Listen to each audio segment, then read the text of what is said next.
we're back. We killed another evil alien guy. And it was actually kind of cool. This dude was like giant. Jeez, what took you so long? That was supposed to be an easy one. High on Life is an end-of-year 2022 release that I feel is underrated. It's no game of the year, but I had such an enjoyable time with this game, I actually did something I rarely do. Buy the DLC. Is the DLC for High on Life worth it? At $15 and an estimated 4 hours to complete, it is definitely a steep price point for a rather short DLC. This is why I'm typically averse to DLC. They tend to have high price points for something I'll spend under 8 hours on once and never play again. More often than not, I'd rather just buy another game. However, something about High on Life had me so addicted, no pun intended, I really wanted more, so I caved in and broke my own rules, and boy, it was worth it.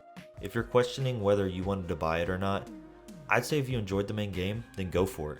It's a great extension to a world I just didn't want to end. Well, let's take a stab at some of the details, shall we? Warning, this video will contain some spoilers about the plot to High on Life, and some mentions of the plot of High on Life. While the plot isn't exactly the main draw to this game, I'd still recommend experiencing it firsthand, but the choice is yours. If you enjoy this video, be sure to like and subscribe. Leave a message in the comments if there's any content you'd like to hear me talk about. Thank you all so much. Now back to the video. Get ready, Hunter! Time for our greatest adventure yet! Mine! Knifey's big break! Take us to the Bounty 5K! I'm going to provide a quick backstory here in case you haven't played the base game. Basically, long story short, our character is a human and Earth was invaded by an evil alien group known as the G3 cartel that like to smoke humans and get, well, high on life. To save our skin, our home gets transported to a foreign planet where we take on the role of a bounty hunter. And through the help of various different alien species, we fight back against the oppressors to save humanity, traveling to a whole host of different planets in the process. How cool. We eventually take down the G3 cartel in the main story, and the DLC takes place 2 years later. Okay, all caught up? Good. Now let's talk about the gameplay. Go! Let's start this DLC, you bloody legends! Knifey! The gameplay is mostly similar to the base game with a few changes. A majority of this DLC takes place in a salt desert on a world called Paroxys, and it is pretty vast. It's similar to when you walk around in the sandworm territory from Port Terrain, except with more ruins and structures.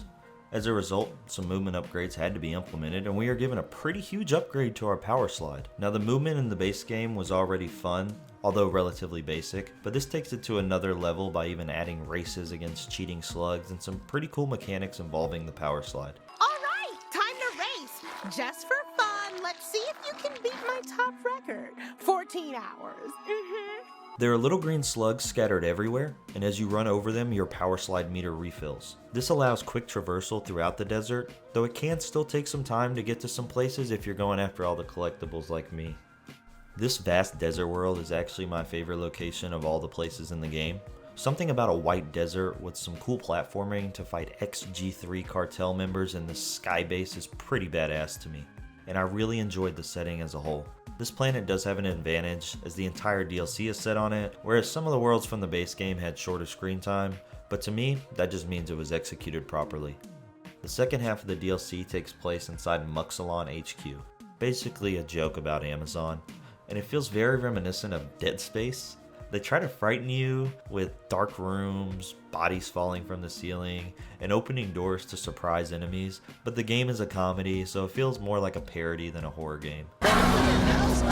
But notice it's pretty dark in here. Let me just help you out with this flashlight, and then I'm gonna dip out because it's scary here. I don't love it. Bye. There is also one, but technically two new weapons, as Kenny has been replaced by Harper, which I didn't really mind, and we have a new weapon named Ball. I was a bit sad that we can't understand Ball, as the weapon dialogue provides some of my favorite moments in the game, but character reactions to what Ball says can also be entertaining. Knifey also gets a new upgrade about halfway through the DLC that increases mobility by allowing us to slide around walls, cutting anything in our path. This is a fun new mechanic that mixes the movement and puzzles up a bit, and while it isn't around much, it's fun while it lasts. Oh my god, this can't be real! Is this really full chainsaw mode? The enemies' designs are cool, particularly the DLC's version of a hunk that has to be defeated with Knifey's new chainsaw attachment, but they are admittedly few. I do wish the DLC had more variants of the enemies, as essentially we get the same type of enemies from the base game, just covered in a layer of purple goo. I mean, it's a game set in space. There are limitless enemy possibilities, so I feel this is a bit of a missed opportunity. The boss in the DLC, Muxalon, is one of the highlights, and is actually challenging in a rather easy game. I had trouble particularly with the first phase of the boss, as I couldn't really find health pickups, and her attacks are non-stop. I welcomed this added challenge and found it both fun and well designed. I wish there were more bosses like this in the base game, and hopefully there will be if we ever get a sequel. As for the rest of the gameplay, it's pretty much the same. Traverse a world, go to your objectives, pick up some collectibles along the way, and solve some simple puzzles, fight the boss to finish the world. If you're like me and enjoy simpler yet entertaining games, this DLC, and of course the base game, are perfect for you. Moving on to the story. Let's be honest, the story is typically not the main draw for a game like this. It's pretty simple, doesn't make sense sometimes, and just brushes it off as humor and breaks the fourth wall to criticize itself because, well, it's a comedy game. I am personally perfectly okay with this. I find the humor makes up for the lack of a great story, and in a way, the humor itself creates a great story, if that makes sense. One of our good talking weapon friends, oh yeah, did I forget to mention that? All of our weapons are a race called Gatlians that can talk to us and make for some rather humorous dialogue. As I was saying, one of everybody's favorite talking weapons, the Australian knife named Knifey, and yes, he is from the planet Australia too, so he is technically canonically Australian in this game, had trouble receiving a package and has been informed his package is at the Muxalon HQ, currently stationed on Paroxys, where he can pick it up. Not needing much more of a reason than that, our player character, the bounty hunter, takes off for Paroxys to retrieve Knifey's package. Well, we are a bit far from the HQ where we land, so we stop in Salt Lake City to get some information from some rather sick slugs. Hi there. Sorry. Bad cough been going around these parts for years now. And then we go clean some parasites off a giant turtle alien's butt. You know, just a regular Tuesday. But, gosh, I really need you to clean off my ass. Anyway, the turtle alien can't throw us far enough to reach the HQ, so to cap it all off, we help take out some XG3 cartel members for a Duffalo farmer, and then we stow away inside of a Duffalo. Please don't ask for clarification. Good thing none of us have noses.